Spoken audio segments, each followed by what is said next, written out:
राधे जय श्री कृष्ण। आप सभी का स्वागत है आपके अपने चैनल श्री कुंज बिहारी पर। आज की वीडियो में हम सुनेंगे कार्तिक पूर्णिमा व्रत कथा। इसके पाठ से भगवान शिव और भगवान विष्णु की कृपा प्राप्त होती है। अगर वीडियो अच्छी लगे तो वीडियो को लाइक करें, शेयर करें और चैनल को सब्सक्राइब अवश्य कर लें ताकि आने वाली हर धार्मिक और बेहतरीन वीडियो आप तक पहुंच सके। कार्तिक मास में आने वाली पूर्णिमा का विशेष महत्व है। इस दिन व्रत करने से व्यक्ति को भगवान विष्णु के साथ साथ भगवान शिव की कृपा भी प्राप्त होती है। इसलिए कार्तिक पूर्णिमा के दिन इस कथा का पाठ जरूर करना चाहिए। इसके पाठ से व्यक्ति को दुखों से छुटकारा मिलता है। आइए सुनते हैं कार्तिक पूर्णिमा की संपूर्ण व्रत कथा। कार्तिक मास की कथा के अनुसार जब भगवान कार्तिकेय ने तारकासुर का वध किया था, उससे क्रोधित होकर तारकासुर के 3 पुत्रों ने देवताओं से बदला लेने का फैसला किया। तीनों असुरों के नाम थे तारकाक्ष, कमलाक्ष और विंधुनमाली। देवताओं का पराजित करने के लिए पहले तीनों ने तपस्या की और तपस्या के लिए जंगल में चले गए। उन्होंने हजारों वर्ष तक अत्यंत कठोर तप किया। उनके कठोर तप से ब्रह्मा जी प्रसन्न हुए और उनके सामने प्रकट हो गए और ब्रह्मा जी ने तीनों से वरदान मांगने के लिए कहा। तीनों ने कहा कि ब्रह्मा जी, हमने आपको प्रसन्न करने के लिए कठोर तप किया है, आप हमें अमरता का वरदान दें। उनका यह वरदान सुनकर ब्रह्मा जी ने कहा कि मैं आपको अमरता का वरदान नहीं दे सकता, लेकिन तुम इससे कोई ऐसी शर्त रख लो जिसके पूर्ण होने पर ही आपकी मृत्यु होगी, वैसा वरदान मैं तुम्हें दे सकता हूँ। ब्रह्मा जी के वचन सुनकर तीनों ने बहुत विचार किया और ब्रह्मा जी से वरदान मांगा, हे प्रभु, आप हमारे लिए 3 तारों पर 3 नगरों का निर्माण करें। वे तीनों तारे अर्थात नगर जब अभिजीत नक्षत्र में एक पंक्ति में आएंगे और उसी समय कोई व्यक्ति अत्यंत शांत अवस्था में हमें मारेगा, तभी हमारी मृत्यु होगी और हमें मारने के लिए उस व्यक्ति को एक ऐसे रथ और बाण की आवश्यकता होगी जो बनाना असंभव हो। सिर्फ उसी से ही हमारी मृत्यु हो। उनकी इच्छा अनुसार ब्रह्मा जी ने कहा, तथास्तु, आप तीनों की इच्छा के अनुसार ही होगा। तीनों असुरों को मिले वरदान के अनुसार ब्रह्मा जी ने उन्हें 3 तार पर 3 नगर निर्माण करने के लिए विश्वकर्मा जी को आज्ञा दी। विश्वकर्मा जी ने तारकाक्ष के लिए स्वर्णपुरी, कमलाक्ष के लिए रजतपुरी और विंधुनमाली के लिए लोहपुरी का निर्माण कर दिया। ब्रह्मा जी से वरदान प्राप्त होने के बाद तीनों असुर बहुत प्रसन्न हो गए।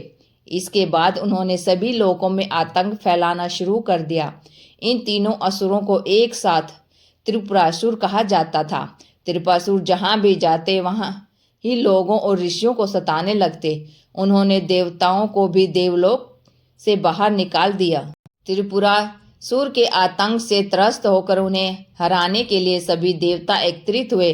सभी ने अपना सारा बल लगाया, परंतु त्रिपुरासुर को हराने में कामयाब नहीं हो पाए। अंत में सभी भगवान शिव की शरण में गए।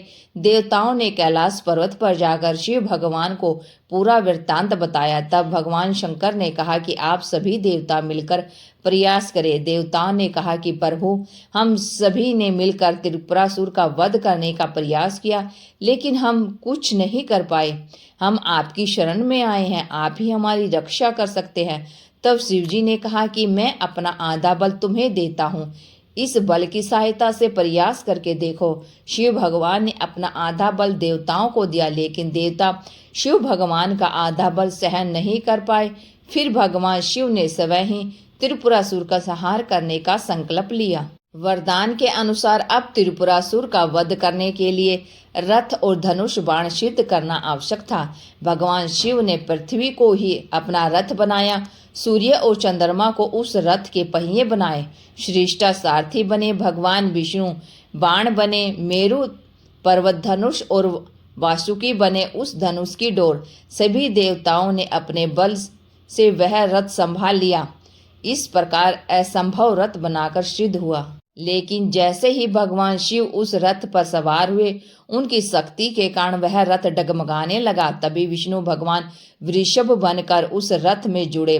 घोड़े और वृषभ की पीठ पर सवार होकर महादेव ने उस असुर नगरों को देखा।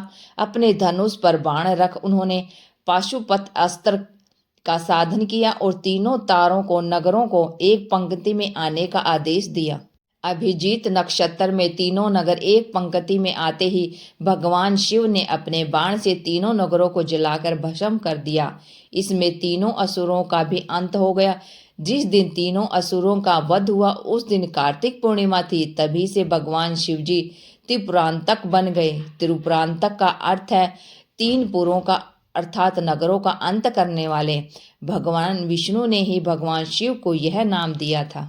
इस कथा को सुनने मात्र से ही भगवान शिव और भगवान विष्णु की असीम कृपा प्राप्त होती है।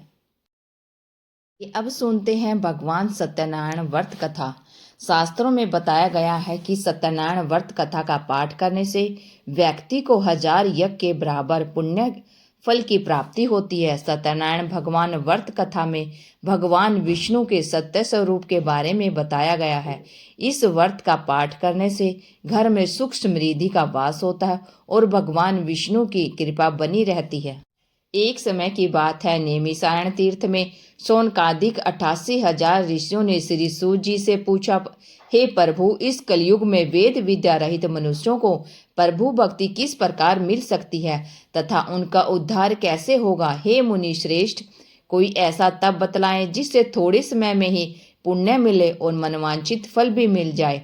इस प्रकार की कथा सुनने की हम इच्छा रखते हैं। सर्वशास्त्रों के ज्ञाता सूत जी बोले, हे वैष्णवों पूज्य, आप सभी ने प्राणियों के हित की बात पूछी है, इसलिए मैं एक ऐसे श्रेष्ठ व्रत को आप लोगों को बताऊंगा जिससे नारद जी ने श्री लक्ष्मी नारायण जी से पूछा था और लक्ष्मीपति ने मुनि श्रेष्ठ नारद जी से कहा था। आप सब इसे ध्यान से सुनिए। एक समय की बात है, योगी राज नारद जी दूसरों के हित की इच्छा के लिए अनेकों लोकों में घूमते हुए मृत्यु लोक में आ पहुंचे। यहाँ उन्होंने अनेक योनियों में जन्मे प्राय सभी मनुष्यों को अपने कर्मों द्वारा अनेकों दुखों से पीड़ित देखा। उनका दुख देख नारद जी सोचने लगे कि कैसा यत्न किया जाए जिसके करने से निश्चित रूप से मानव के दुखों का अंत हो जाए। इसी विचार पर मनन करते हुए वह विष्णु लोक में गए। वहां वह देवों के ईश नारायण की स्तुति करने लगे, जिनके हाथ में शंख चक्र गदा और पद्म थे, गले में वरमाला पहने हुए थे। स्तुति करते हुए नारद जी बोले, हे भगवान, आप अत्यंत शक्ति से संपन्न हैं। मन और वाणी भी आपको नहीं पा सकती। आपका आदि मध्य और अंत नहीं है। निर्गुण स्वरूप सृष्टि के कारण भक्तों के दुख को दूर करने वाले आपको मेरा नमस्कार है। नारद जी की स्तुति सुन विष्णु भगवान बोले, हे मुनि श्रेष्ठ, आपके मन में क्या बात है? आप किस काम के लिए पधारे हैं? इसे निसंकोच कहें। इस पर नारद मुनि बोले कि मृत्यु लोक में अनेक योनियों में जन्मे मनुष्य अपने कर्मों के द्वारा अनेकों दुख से दुखी हो रहे हैं। हे नाथ, आप मुझ पर दया रखते हो तो बताए कि जो मनुष्य थोड़े प्रयास से ही अपने दुखों से कैसे छुटकारा पा सकता है। श्री हरि बोले, हे नारद, मनुष्यों की भलाई के लिए तुमने बहुत अच्छी बात पूछी है, जिसके करने से मनुष्य मोह से छूट जाता है। वह बात मैं कहता हूँ, उसे सुनो। स्वर्ग लोक व मृत्यु लोक दोनों में एक दुर्लभ उत्तम व्रत है जो पुण्य देने वाला है। आज प्रेम वश होकर मैं उसे तुमसे कहता हूँ। श्री सत्यनारायण भगवान का यह व्रत अच्छी तरह विधान पूर्वक करने मनुष्य तुरंत ही यहाँ सुख भोग कर मरने पर मोक्ष पाता है। श्री हरि के वचन सुन नारद जी बोले कि उस व्रत का फल क्या है और उसका विधान क्या है? यह व्रत किसने किया था? इस व्रत को किस दिन करना चाहिए?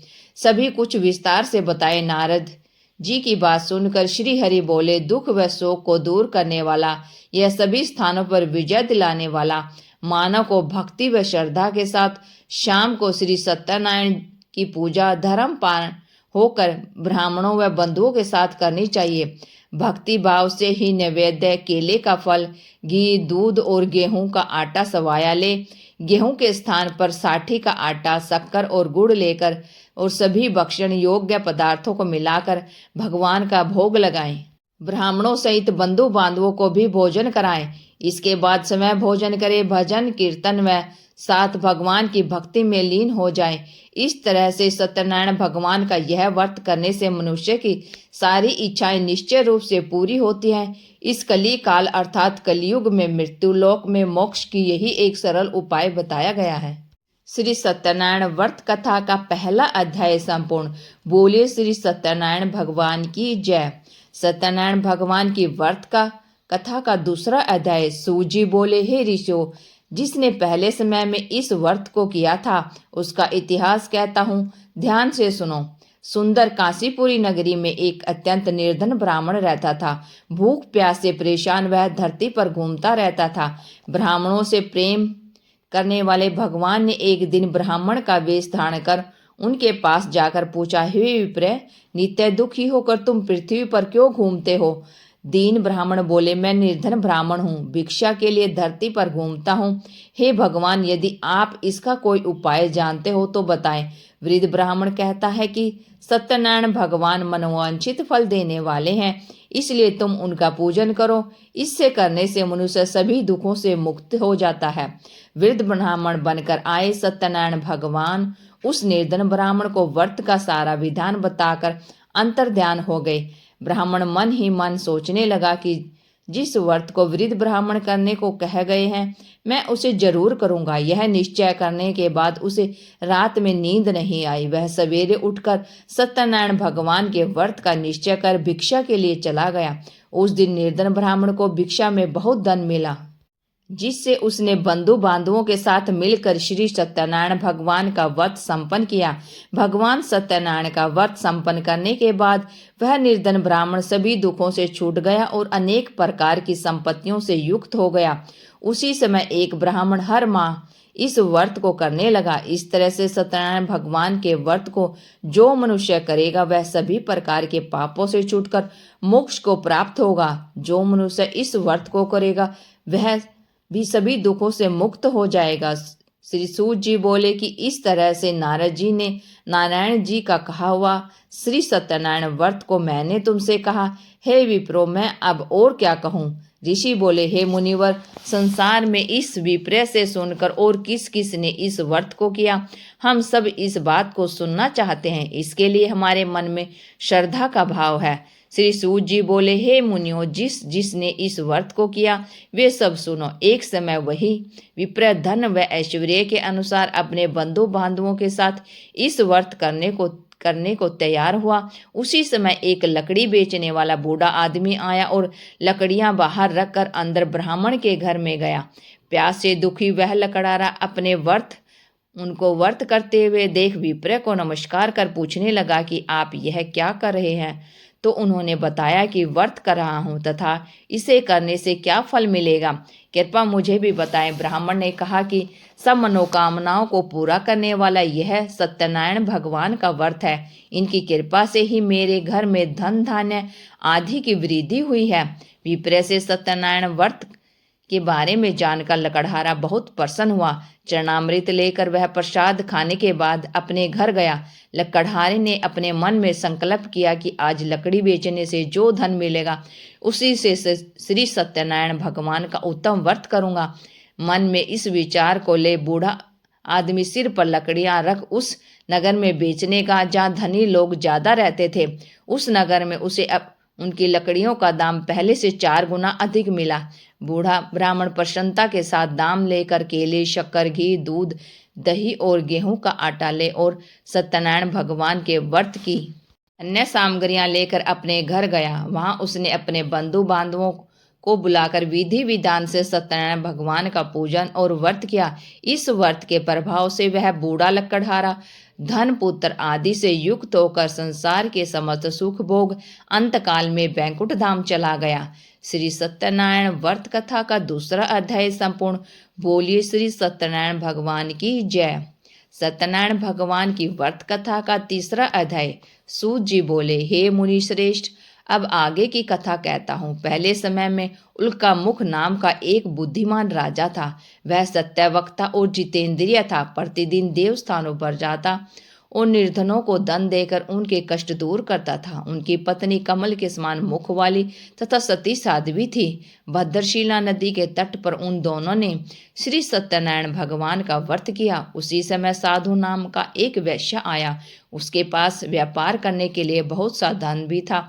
राजा को व्रत करते देख वह विनय के साथ पूछने लगा, हे राजन, भक्ति भाव से पूर्ण होकर आप यह क्या कर रहे हैं? मैं सुनने की इच्छा रखता हूँ, तो आप मुझे बताएं। राजा बोला, हे साधु, अपने बंधु बांधवों के साथ पुत्र आदि की प्राप्ति के लिए एक महाशक्तिमान श्री सत्यनारायण भगवान का व्रत व पूजन कर रहा हूँ। राजा के वचन सुन साधु आदर से बोला, हे राजन, मुझे इस व्रत का सारा विधान कहिए। आपके कथा अनुसार मैं भी इस व्रत को करूंगा। मेरी भी संतान नहीं है और इस व्रत को करने से निश्चित रूप से मुझे संतान की प्राप्ति होगी। राजा से व्रत का सारा विधान सुन व्यापार से निवृत्त हो वह अपने घर आया। साधु वैश्य ने अपनी पत्नी को संतान देने वाले इस व्रत का वर्णन कह सुनाया और कहा कि जब मेरी संतान होगी तब मैं इस व्रत को करूंगा। साधु ने इस तरह के वचन अपनी पत्नी लीलावती से कहे। एक दिन लीलावती पति के साथ आनंदित हो सांसारिक धर्म में प्रवृत्त होकर सत्यनारायण भगवान की कृपा से गर्भवती हो गई। 10वें महीने में उसके गर्भ से एक सुंदर कन्या ने जन्म लिया। दिनों दिन वह ऐसे बढ़ने लगी जैसे शुक्ल पक्ष का चंद्रमा बढ़ता है। माता पिता ने अपनी कन्या का नाम कलावती रखा। एक दिन लीलावती ने मीठे शब्दों में अपने पति को याद दिलाया कि आप सत्यनारायण भगवान के जिस व्रत को करने का संकल्प किया था उसे करने का समय आ गया है। आप इस व्रत को करिए। साधु बोला कि हे प्रिय, इस व्रत को मैं अपने उसके विवाह पर करूंगा। इस प्रकार अपनी पत्नी को आश्वासन देकर वह नगर को चला गया। कलावती पिता के घर में रह वृद्धि को प्राप्त हो गई। साधु ने एक बार नगर में अपनी कन्या को सखियों के साथ देखा तो तुरंत ही दूत को बुलाया और कहा कि मेरी कन्या के योग्य वर देख कर लाओ। साधु की बात सुनकर दूत कंचन नगर में पहुंचा और वहां देखभाल कर लड़की के सुयोग्य वाणिक पुत्र को ले आया। सुयोग्य लड़के को देखकर साधु ने बंधु बांधवों को बुलाकर अपनी पुत्री का विवाह कर दिया। लेकिन दुर्भाग्य की बात यह कि साधु ने अब भी श्री सत्यनारायण भगवान का व्रत नहीं किया।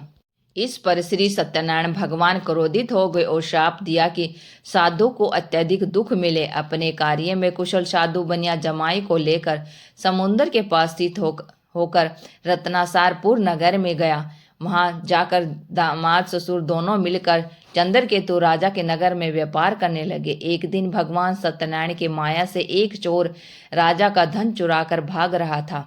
उसने राजा के सिपाहियों को अपना पीछा करते देख चुराया हुआ धन वहां रख दिया जहां साधु अपने जमाई के साथ ठहरा हुआ था। राजा के सिपाहियों ने साधु वैश्य के पास राजा का धन पड़ा देख तो वह ससुर जमाई दोनों को बांधकर प्रसन्नता से राजा के पास ले गए और कहा कि इन दोनों चोरों को हम पकड़ कर लाए हैं, आप आगे की कार्रवाई की आज्ञा दें। राजा की आज्ञा से उन दोनों को कठिन कारावास में डाल दिया गया और उनका सारा धन भी उनसे छीन लिया गया। श्री सत्यनारायण भगवान से श्राप से साधु की पत्नी भी बहुत दुखी हुई। घर में जो धन रखा था उसे चोर चुरा ले गए।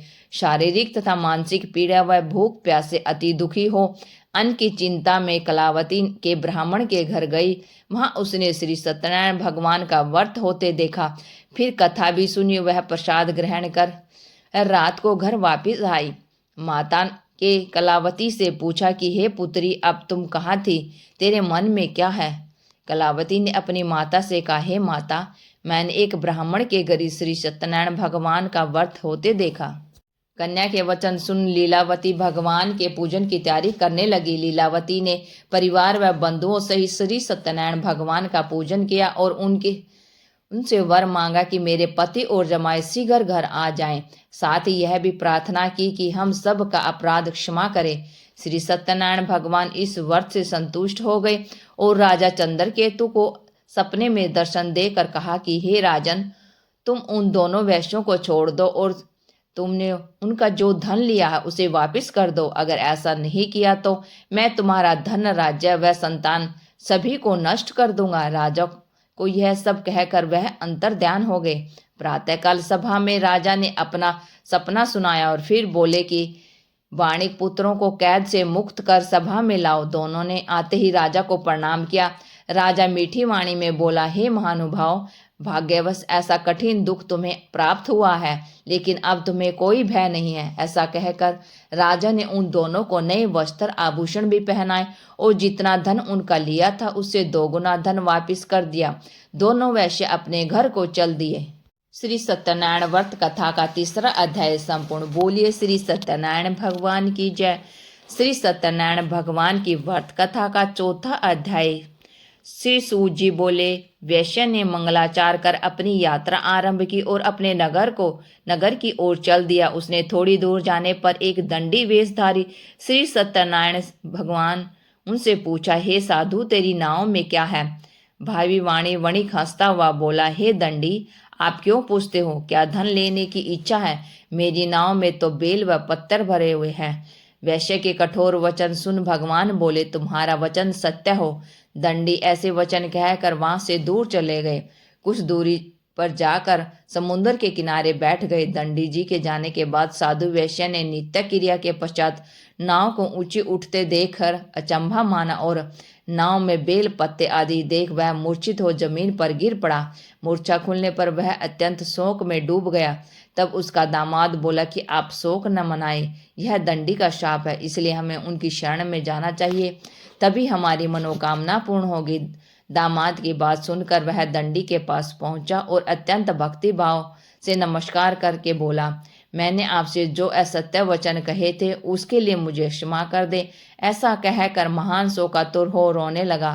तब दंडी भगवान बोले, हे वाणी पुत्र, तू मेरी आज्ञा के से बार बार तुम्हें दुख प्राप्त हुआ है, तू मेरी पूजा से विमुख हुआ। साधु बोला, हे भगवान, आपकी माया से ब्रह्मा आदि देवता भी आपके रूप को नहीं जानते, तब मैं अज्ञानी कैसे जान सकता हूँ? आप प्रसन्न होइए, अब मैं सामर्थ्य के अनुसार आपकी पूजा करूंगा। मेरी रक्षा करो और पहले के समान नौका में धन भर दो।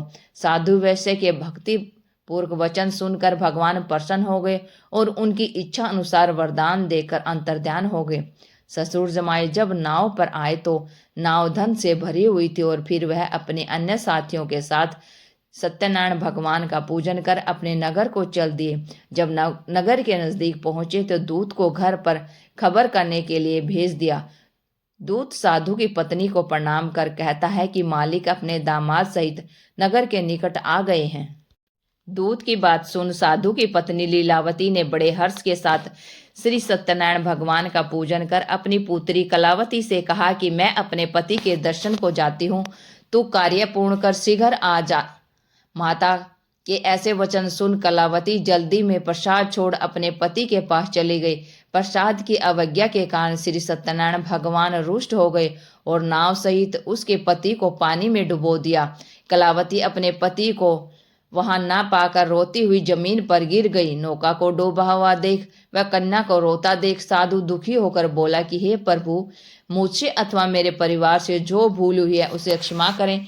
साधु के दीन वचन सुनकर श्री सत्यनारायण भगवान प्रसन्न हो गए और आकाशवाणी हुई, हे साधु, तेरी कन्या मेरे प्रसाद को छोड़कर आई है, इसलिए उसका पति अदृश्य हो गया है। यदि वह घर जाकर प्रसाद खाकर लौटती है तो इसे उसका पति अवश्य मिलेगा। ऐसे आकाशवाणी सुन कलावती घर पहुंचकर प्रसाद खाती है और फिर आकर अपने पति के दर्शन करती है। इसके बाद साधु अपने बंधु बांधवों सहित श्री सत्यनारायण भगवान का विधि विधान से पूजन करता है।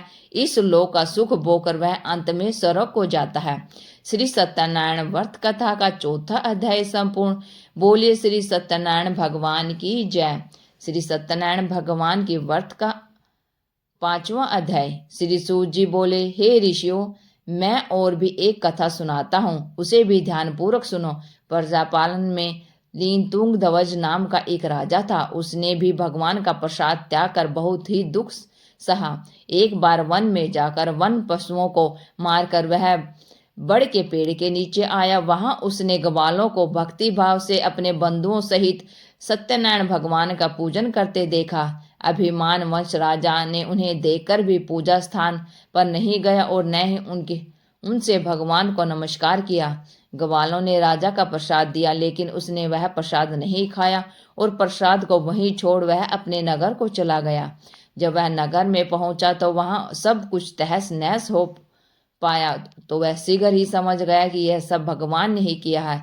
वह दोबारा ग्वालों के पास पहुंचा और विधि पूर्वक पूजा करके प्रसाद खाया तो श्री सत्यनारायण भगवान की कृपा से सब कुछ पहले जैसा हो गया।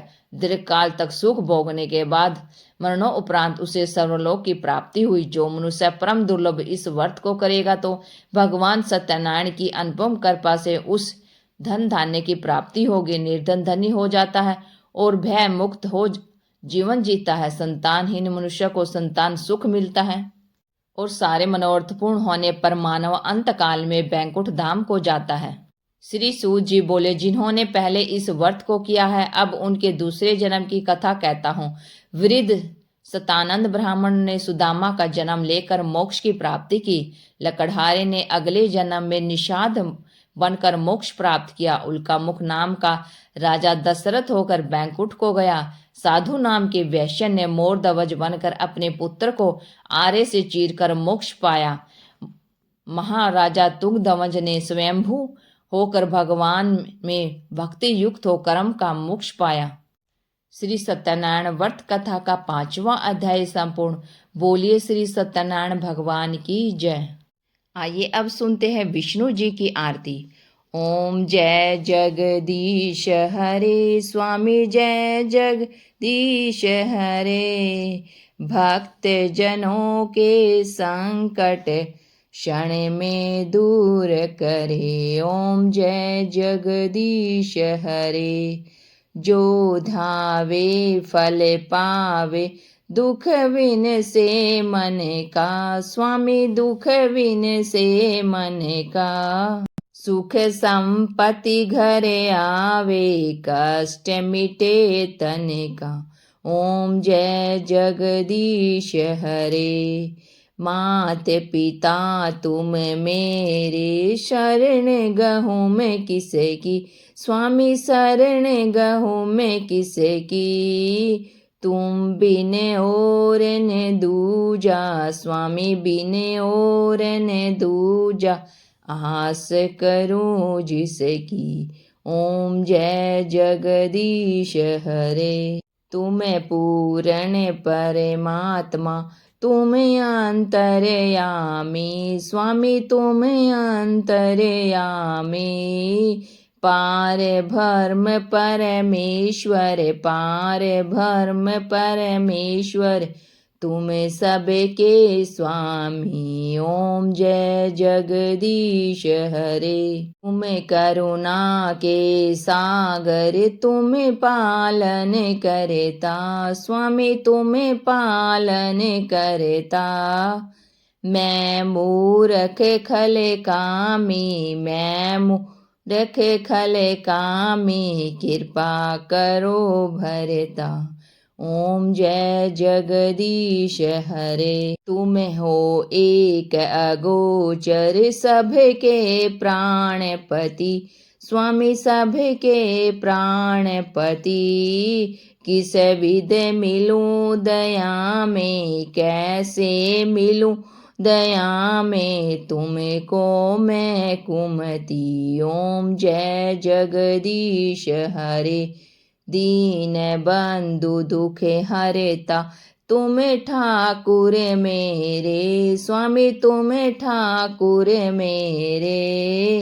अपने हाथ उठाओ, अपने हाथ उठाओ। द्वार पड़ा तेरे। ओम जगदीश हरे। विषय विकार मिटाओ, पाप हरो देवा।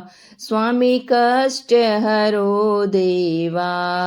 श्रद्धा भक्ति बढ़ाओ, श्रद्धा भक्ति बढ़ाओ। संतन की सेवा। ओम जय जगदीश हरे। श्री जगदीश जी की आरती जो कोई नर गावे। स्वामी जो कोई नर गावे। कहत शिवानंद स्वामी, कहत हरि हर स्वामी। सुख संपत्ति पावे। ओम जय जगदीश हरे। जय जगदीश हरे। स्वामी जय दीनानाथ हरे। हर कथा और व्रत के बाद हमें आरती अवश्य करनी चाहिए, क्योंकि पूजा और व्रत में हुई त्रुटि आरती करने के बाद हमें माफ़ी मिल जाती है। सभी कथा कहने वाले और सुनने वालों पर भगवान सत्यनारायण भगवान की कृपा बनी रहे। आज की वीडियो आपको कैसी लगी? अगर अच्छी लगी है तो वीडियो को लाइक करें, शेयर करें और चैनल को सब्सक्राइब करके बेल आइकन जरूर दबा लें ताकि आने वाली हर वीडियो की अपडेट आप तक पहुंचती रहे।